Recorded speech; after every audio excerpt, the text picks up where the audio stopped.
Tervist, mina olen Kristjan, me oleme noortelaagris Jäpe ja minuga siin on Marta ja Kersti. Tervist. Tere! Kus sai kohvik endale nime?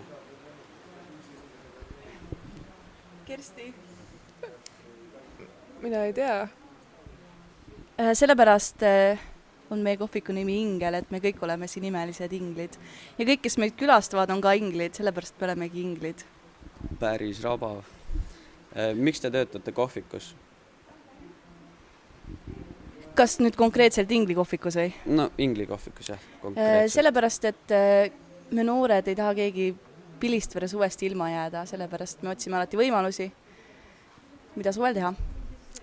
Miks on teie purksis nii palju sibulaid? Sibul on väga tervislik. Aga see on vastik.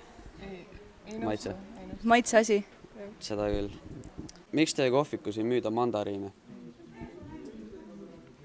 Mandariine võib ainult jõulude aeg süüa. Miks mitte Tõsi. suvel? Ei tohi. Hooaega ei ole. Aga võib-olla Jäppe on just õige koht, kus mandariine süüa, sõpradega koos. Ei, meil süüakse kooki ja kohvi. Aha. Kuidas on teie kohvik seotud kirikunoorte tööga? Kuna see kõik on kiriku töö sees, kohvik ongi üks nagu suur osa kirikust tegelikult. Ja tulu lähebki noorte töö nagu Toetamiseks. Ja. Kuidas on mõjutanud vihmased ilmad teie klientuuri? Kui on viimased ilmad, siis on tunduvalt vähem kliente, sest et inimesed ei käi rannas ja no ilmselgelt sa ei taha väga istuda vihma käes.